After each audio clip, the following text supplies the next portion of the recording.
Hola, ¿cómo están? Soy Damián Rosenberg y quiero ofrecerles este webinar como una introducción a un curso, un entrenamiento intensivo en terapia con péptidos pensando en una longevidad saludable. La idea es ver lo que nadie te enseñó en la facultad. En los próximos 45 minutos vas a entender por qué algunos pacientes no responden a un tratamiento con péptidos supuestamente bien indicados, por qué el mismo protocolo da resultados completamente distintos en dos pacientes diferentes, por qué muchos tratamientos fallan y no por la molécula que se utiliza, sino por algo que nadie evaluó antes, que es la pregunta que cambia la parte clínica y que nadie se hace, y esto es lo que te voy a mostrar. Esto no es un curso, es la introducción a una forma distinta de razonar. El péptido es la herramienta, el razonamiento es la disciplina. Primero hay que entender el terreno, después elegir el péptido. Los péptidos no anulan la biología disfuncional, ¿sí?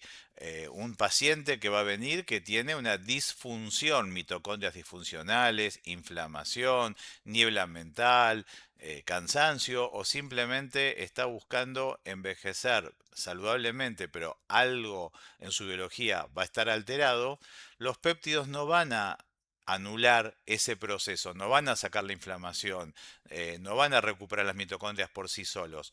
Lo que van a hacer es amplificar el entorno en el que se introducen esos péptidos. ¿Qué significa?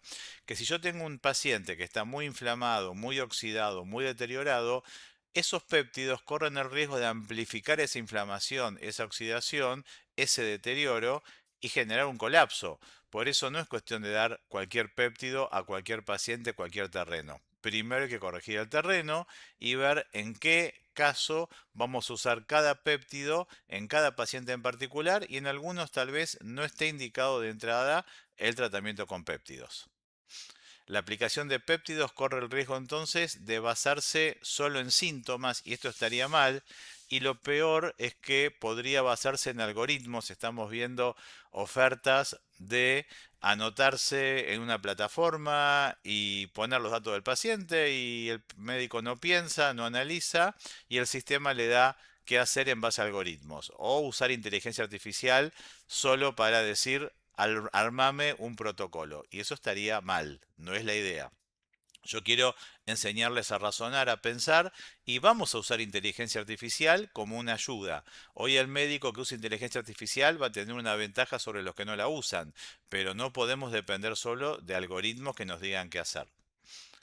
Esto parece difícil, pero en realidad es la base de todo. Y yo vengo de un Congreso Mundial de Péptidos en Phoenix, Arizona, y esto fue lo que saqué, lo que diseñé en base a 15 años de experiencia en hacer epigenética, y me encontré con que los péptidos estimulan señales. Y se habló mucho de todo esto, entonces lo vamos a ordenar. De esto les voy a hablar en el curso.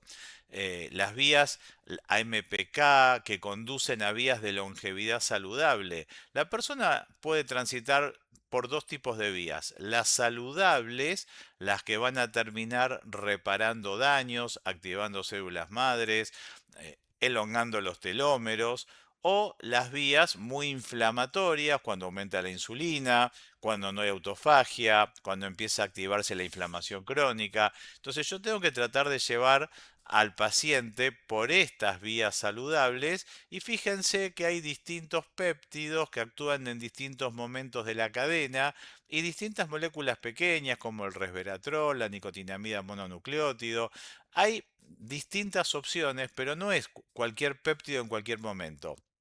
El curso que les voy a dar, el entrenamiento, se basa en entender esto. Parece difícil, pero no lo es. Si vamos activando distintas vías, vamos a terminar teniendo una longevidad saludable. Por eso vamos a hablar mucho de rutas biológicas de longevidad saludable y rejuvenecimiento funcional.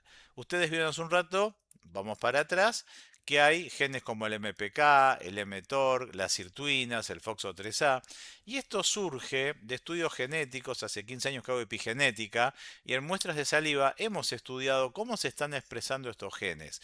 Fíjense que cuanto más restricción calórica, que es todo lo contrario a los picos de insulina, se activa la vía de la MPK, adenosín monofosfato quinasa, que en presencia de NAT, que es importantísimo, se activa el gen de las sirtuinas y las proteínas sirtuinas van a apagar la vía NF-kappa beta, que es muy inflamatoria, y va a activar una vía como la FOXO3A, que es un gran antioxidante, nos da resiliencia al estrés oxidativo, aumenta la actividad de los sistemas supresores de tumores, ayuda a combatir desarrollo de tumores.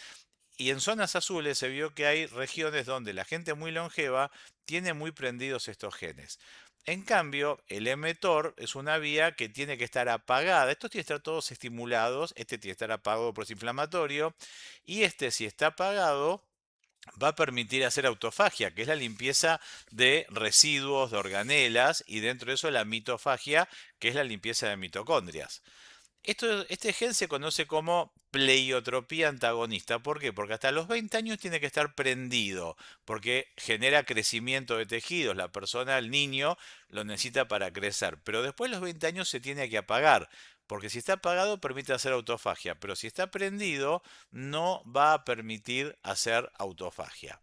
Entonces, la vía de las sirtuinas está demostrado que extiende la vida útil, disminuye la inflamación, estabiliza el genoma, los genes se estabilizan y eso gracias a que se evita el acortamiento de telómeros, suprime lo que es la senescencia celular. Senescencia es envejecimiento, las células senescentes son células envejecidas, como decía, se evita el desgaste de los telómeros, se promueve la reparación de daños al ADN, por eso activar la vía sirtuinas es muy saludable, es lo que queremos, y eso lo vamos a hacer con ayunos intermitentes, con resveratrol, con precursores de NAT y con péptidos específicos. La vía MPK sobre todo restaura los niveles de energía celular y también extiende la vida útil. Y sabemos que mTOR es una vía sensible a nutrientes. Cuanto más proteína, un exceso de proteínas activa el mTOR. Entonces tenemos que tener cuidado con las alimentaciones muy proteicas. Y la vía MPK y las sirtuinas es más dependiente de energía. Si nos quedemos con los hidratos, si aumenta mucho la insulina. Por eso, como les decía acá, fíjense esto de acá, si el mTOR se empieza a prender, no hay autofagia.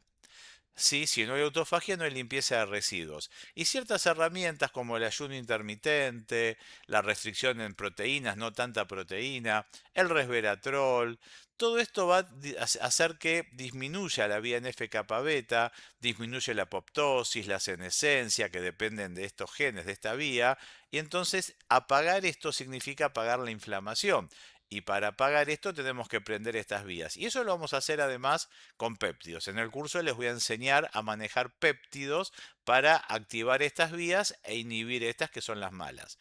Esto surge de estudios genéticos, o sea, me dicen, pero ¿cómo lo sabemos? No vamos a hablar de epigenética en este curso, pero yo hace 15 años que hago epigenética. Y se puede medir en saliva, si ustedes tuvieran la opción, de medir qué está pasando con estas vías, con estos genes, y ver cómo van mejorando a medida que hacemos un tratamiento. Pero todo esto nos permite entender por qué vamos a usar péptidos. Por eso cuando hablamos de esta vía, fíjense que vamos a activar las vías saludables y vamos a tratar de apagar las vías inflamatorias. Todo es una red, está todo en red, son todas señales. La célula parte de un estado basal y lo que va a hacer es interpretar señales. Y los péptidos lo que hacen es generar señales, ya sean en general buenas, pero la inflamación genera señales negativas. Todo es señales, ¿sí? ¿Cómo la célula va a leer el estímulo? ¿Cómo se adapta? Porque esta red tiene distintos nodos, distintos momentos. Entonces, todo tiene que estar coordinado. Y eso es lo que se conoce como reserva adaptativa. O sea, ¿está preparado el paciente para recibir una serie de péptidos? Todo esto, ¿cuánta energía dispone para generar procesos saludables? Por eso el mismo estímulo puede producir reparación, o sea, en alguna gente ser muy útil, en otros neutralidad, nada, y en algunos puede generar un colapso, según cómo se esté comportando esa red. Por eso hacer péptidos no es te doy este para el músculo, este para no comer, este para estar mejor. Hay que entender todas las vías, por lo menos así es como lo aplico yo en mis pacientes y esto es lo que yo les quiero enseñar. Es decir, el entorno, la persona que va a recibir, ¿está preparada? O sea, el entorno es receptivo. La reparación no puede ocurrir eficientemente cuando la célula está atrapada dentro de un estrés oxidativo o hay una mala señalización mitocondrial. Es imposible que la persona repare, que las células reparen si está oxidada, si las mitocondrias no están activas.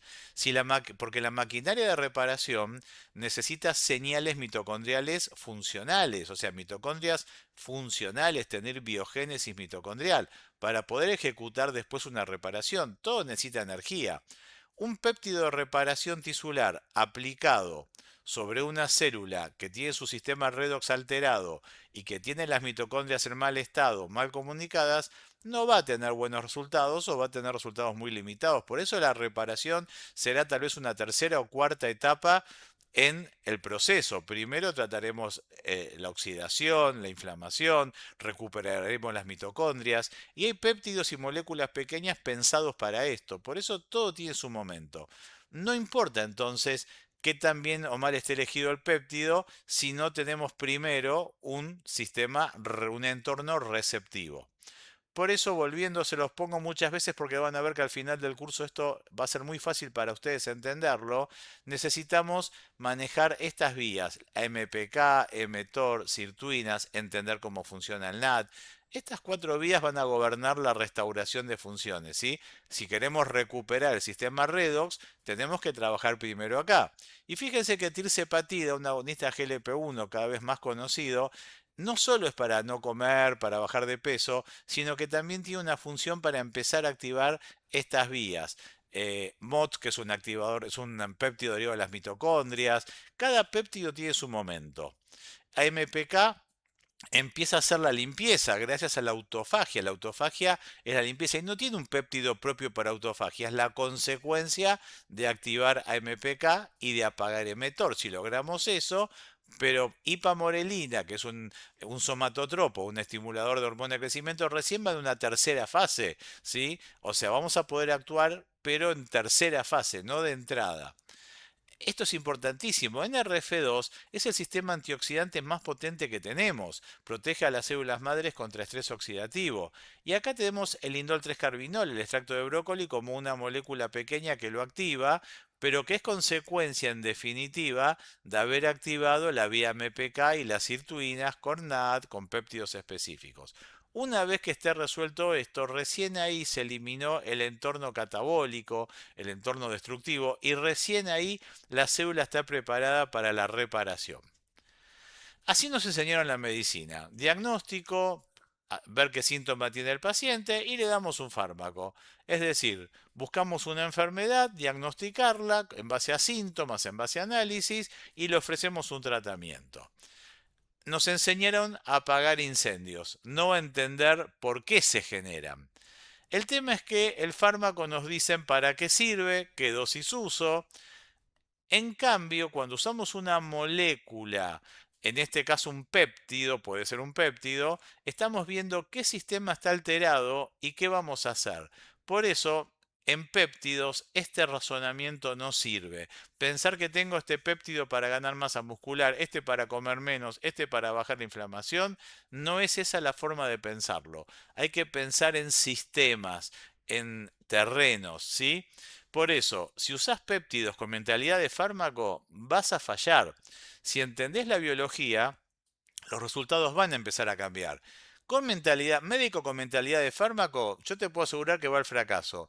Con conocimiento de la biología, ahí va a venir las rutas del éxito. No los quiero complicar mucho, pero el curso va a ser intenso, pero quiero que tengan una idea de qué se trata el curso. Entonces, hay péptidos, por ejemplo, que permiten reparar tejidos, es la última etapa. Seguramente habrán escuchado el BPC 157, que es un péptido derivado de los jugos gástricos y que resiste muy bien todo lo que es darlo por vía oral, y a nivel vía oral se puede iniciar porque mejora todo lo que es el sellado de la pared intestinal y ahí comienza la inmunidad. Y este es un péptido que además, si uno lo aplica por vía subcutánea, genera angiogénesis, actúa sobre la vía del óxido nítrico, que es un vasodilatador, pero es muy importante para modular todo lo que es la función intestino-cerebro. Y es un péptido muy estable 24 horas en los jugos gástricos. Por eso la vía oral es una opción y también la vía subcutánea. Pero Es un péptido que se hizo muy conocido por reparar tendones, ligamentos, articulaciones, músculo y a veces a nivel subcutáneo, pero o intralesional, puede tener un efecto muy interesante, porque es un reparador de lesiones de ligamentos, así que es para tener en cuenta. Por eso es un péptido que se puede usar por vía subcutánea, por vía oral, por vía intranasal, porque cuando usamos este péptido para mejorar el eje intestino-cerebro, podemos darlo simultáneamente por vía oral y también por vía intranasal para actuar sobre intestino y sobre cerebro a la vez. Esto va a ser parte de un protocolo que les voy a enseñar en el curso. Este es un péptido muy conocido para uso en la piel, el tripéptido transportador de cobre, que se aprobó para uso a nivel de tratamientos locales, cremas, faciales, pues un gran generador de colágeno. Pero es un péptido que se conoce desde el año 1973, hace 53 años, donde se vio que tenía la capacidad de rejuvenecer células hepáticas de personas de 60-80 años y se rejuvenecían. Pues un péptido que actúa además sobre 1400 genes de longevidad, sobre sirtuinas, sobre MPK, 230 genes protectores de cerebro. Tiene una acción muy importante sobre este sistema antioxidante tan potente que es el NRF2. Baja la inflamación, aumenta todo lo que es supresión de tumores. 1400 genes seguros y hoy se habla hasta de más de 3000 genes conocidos sobre lo que este péptido actúa. En menopausia tiene mucho interés, porque en menopausia permite mejorar si uno lo combina con un reemplazo hormonal bioidéntico con estrógenos, aumenta la capacidad reparativa, baja la inflamación. Entonces son péptidos que van más allá de la piel o de una reparación de un tendón, que es para lo que se nos enseña en algunos cursos, ¿no? El BPC 157 para reparar articulaciones, el tripéptido para la piel, es mucho más completo. Por eso les quiero enseñar protocolos con péptidos en longevidad. Esa va a ser la última parte del curso que les ofrezco para un día entero. Longevidad no es estimular todo, es mantener un equilibrio biológico funcional. Y te pregunto, ¿te pasó alguna vez que prescribiste correctamente, controlaste la dosis y el resultado no fue el esperado? Seguro nos pasó a todos. ¿Y por qué? Porque el escenario más frecuente en la consulta es un paciente que supuestamente en los papeles, por lo que nos enseñaron, por lo que leímos, elegimos bien los suplementos o los péptidos. Sin embargo, la respuesta no fue la que esperábamos. Y otro colega, con el mismo protocolo que estamos usando, tiene resultados distintos. ¿Qué pasa? El problema no estaba en la dosis, estaba en lo que nadie evaluó antes de prescribir, que es el terreno. Por eso la formación médica estamos viendo que cuando hablamos de longevidad, que es lo último que hay en el mundo, tiene un punto ciego, que es que nos enseñaron a elegir la molécula según el diagnóstico. Nos enseñaron en la facultad y en la práctica, en nuestras prácticas médicas, a dosificar según el peso, según el nivel de ciertos parámetros en plasma. Nos enseñaron a evaluar, no nos enseñaron a evaluar el terreno biológico antes de prescribir, y es exactamente ahí donde está la diferencia entre un tratamiento que funciona y uno que no. No es la semilla, es el suelo. La misma molécula produce resultados completamente distintos según el terreno donde entra. ¿Qué es entonces el terreno biológico?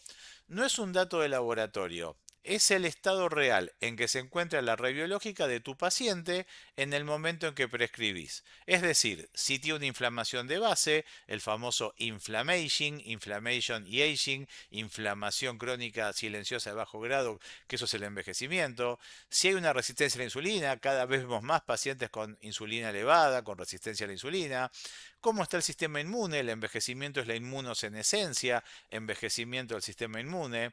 ¿Y cómo está la reserva funcional real? Es decir, ¿qué capacidad tiene esas células de responder, esa red de vías que estamos estudiando, qué capacidad de respuesta tiene? El terreno determina si una señal produce reparación o amplifica la disfunción, ¿sí? Puede ser muy bueno o puede generar un colapso. No es para todo el mundo.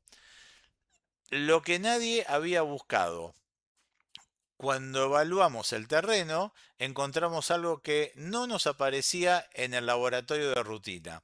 Por ejemplo, una inflamación de bajo grado no detectada en un panel estándar cuando medimos glucemia, colesterol, hepatograma, pero no se miden citoquinas inflamatorias.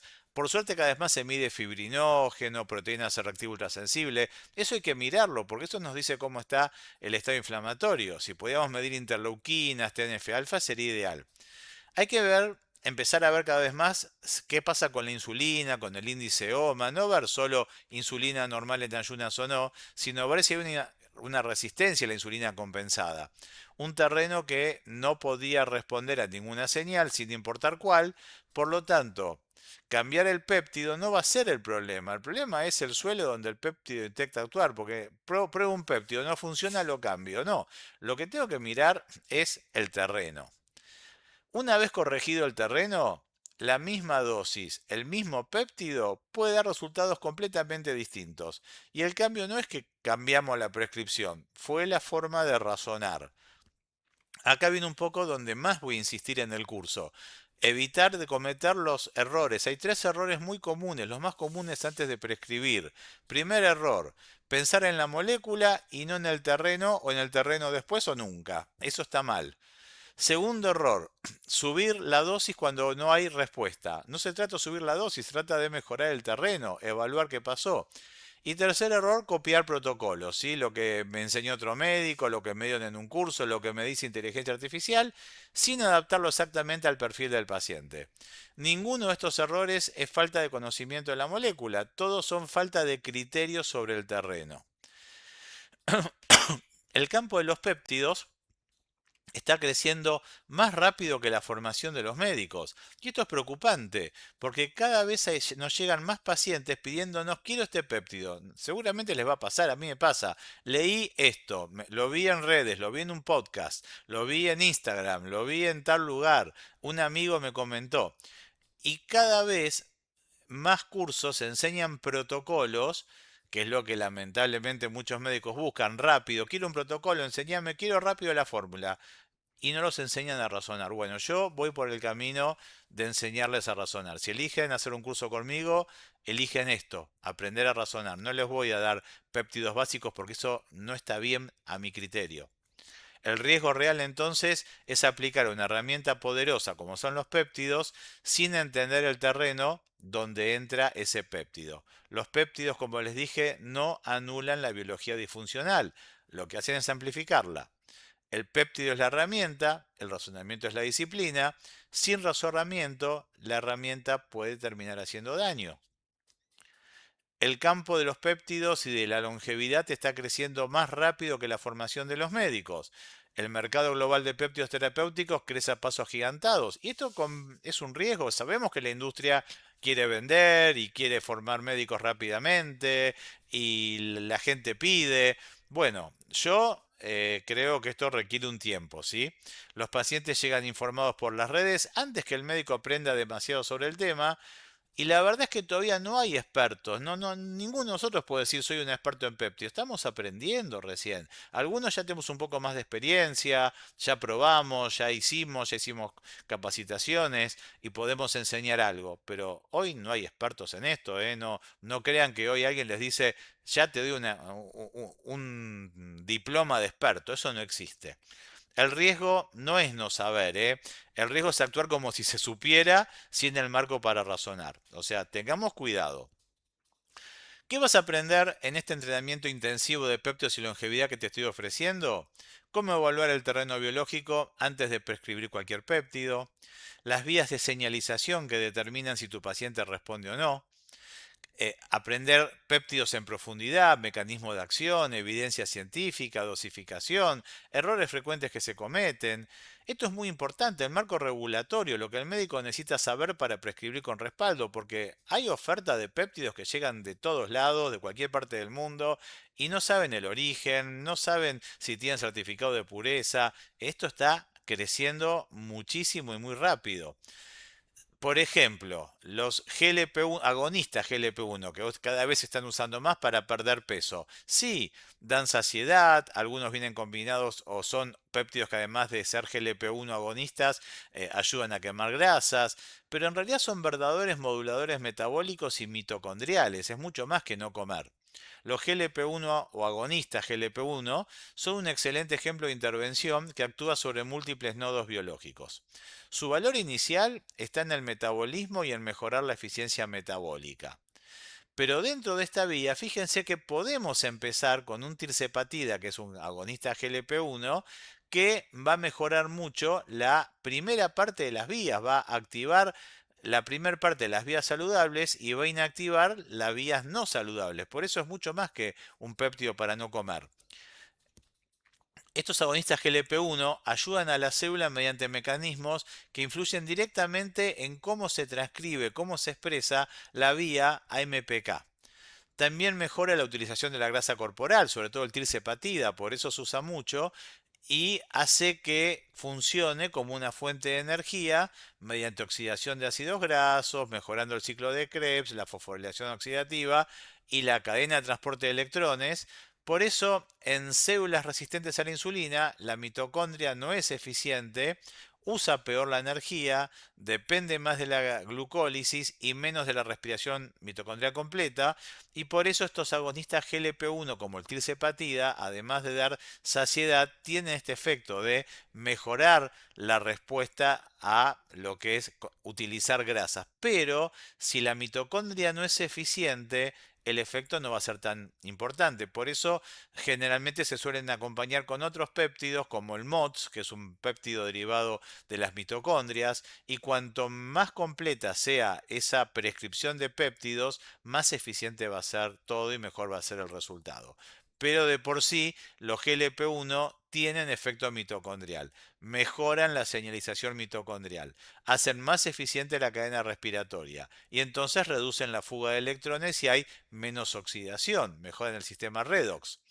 Entonces, acá está el tema. GLP-1 no solo me da saciedad, me activa, me mejora el estrés oxidativo, hace que la persona no se oxide, me mejora las mitocondrias, baja la inflamación, porque la inflamación es consecuencia de la producción de radicales libres y además, lo que hace cuando empezamos a activar la vía MPK y la vía de las sirtuinas, terminamos apagando la NF-kappa beta, que es una vía muy inflamatoria que produce citoquinas inflamatorias.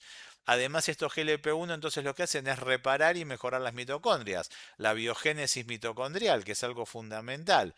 Y va a haber una mejor adaptación. El paciente, al tener más energía, tiene más capacidad de reserva, más energía para poder reparar. Recién ahí entonces, fíjense como una tirzepatida, un agonista GLP-1 activa MPK, activa, si es acompañado de MOTS, ni que hablar, activa las sirtuinas, activa toda la vía antioxidante y permite empezar la reparación porque además la célula tiene energía para empezar y ahí vienen los péptidos que ayudan a reparar y finalmente el epitalon, que es un péptido que evita el acortamiento de telómeros. Pero esto es la última fase de un tratamiento.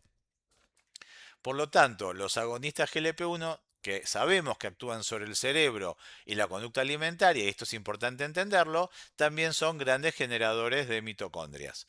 Pero tradicionalmente los GLP-1 se enfocaron en resolver problemas de la insulina, diabetes, utilización de glucosa, pero es necesario entenderlos dentro de las redes biológicas más amplias, incluyendo también los ejes cerebro, intestino, corazón y varios sistemas, muchos sistemas de señalización. En el hipotálamo, por ejemplo, existen poblaciones celulares donde predominan señales que están relacionadas con la vía mTOR. La vía mTOR, si está prendida, no permite hacer autofagia y no hay recuperación, no hay eliminación de desechos. En cambio, cuando la vía mTOR está apagada, hay autofagia. Cuando está prendida, hay mucha inflamación. Y esto termina actuando sobre los cambios conductales, lo que es el food noise, los antojos, la tendencia a seguir comiendo. ¿Qué es el food noise? Es un término en inglés que no tiene una traducción oficial al español, que se usa para describir el ruido mental constante alrededor de la comida.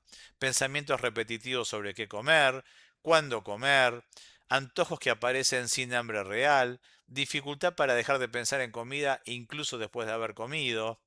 no es un problema de fuerza de voluntad, sino de señalización energética. No es me voy a concentrar, voy a hacer las cosas bien, no. Hay un tema que está fallando una señal energética en el hipotálamo donde predominan muchos genes emetor y yo necesito apagar los emetor. Si no los apago, no termino de resolver el problema. Este desequilibrio real va a estar en cómo se asigna energía a neuronas específicas y esto necesitamos corregir entonces la vía de señalización y cómo se consigue equilibrar el emetor actuando sobre el MPK. El MPK es antagónico al emetor. Cuando prendo MPK se apaga emetor. ¿Sí? Son como el yin y el yang de la cultura china. ¿Sí? Son antagónicos. Los agonistas GLP-1 actúan en el cerebro sobre un nodo biológico que aumenta el MPK, reduce el food noise, reduce los deseos constantes de comer y modifica mecanismos relacionados con la dopamina, el sistema de la recompensa, y esto permite reforzar las conductas alimentarias.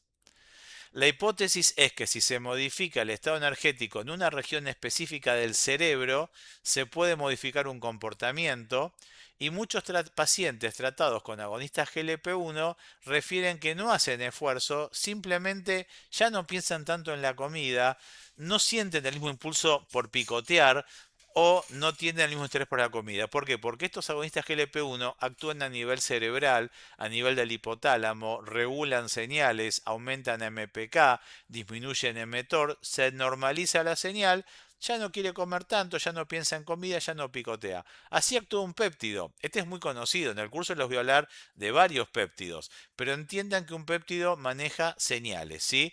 Entonces, esto se interpreta como un cambio dentro de lo que es vías de señalización cerebral. Un cambio en la percepción energética y un cambio en la conducta, y el cerebro puede reentrenarse. Entonces, GLP-1 no es solamente menos hambre y menos peso, es más mitocondrias, es menos inflamación, es conducta, es un cambio en la señalización. Algo importante para tener en cuenta que lo vi en este Congreso Mundial y me pareció interesante. Lo que se llama stacking de péptidos. ¿Qué significa? Significa combinar, apilar, como apilar varios péptidos que son todos moduladores biológicos al mismo tiempo. Bueno, si doy 5 péptidos, 8 péptidos, todos juntos, pienso que va a ser mejor. Y eso está mal. ¿Sí? Hay que usar pocos, o uno o muy pocos, porque los péptidos dan señales. Entonces, cada péptido envía una señal, algunos le dicen repará, otros crecé, otros bajame la inflamación. Si se combinan muchos a la vez, cada uno actuando sobre un nodo distinto de esa red de señales, la célula empieza a recibir muchas señales simultáneamente que a veces son contradictorias. El riesgo central entonces de esta acumulación de péptidos del stacking es combinarlos sin una lógica de red, generalizando demasiadas órdenes distintas al mismo tiempo y la célula no tiene cómo priorizar cuál escuchar primero. Por eso es necesario identificar primero el nodo que está fallando, la parte de la red que está fallando, después ver cuál es el péptido o los pocos péptidos que van bien con ese nodo, con ese segmento de la señal, de esa ruta, de esa vía metabólica, y no sumar protocolos por si acaso. Y le doy este por las dudas y este por... No, hay que saber qué usar. Por ejemplo, un médico amigo me planteaba, consigo estos péptidos que me los envían desde China. Empiezo con estos y son muy buenos péptidos. CJC 1295 y pamorelina son secretagogos. Este yo no lo conozco, el Clow.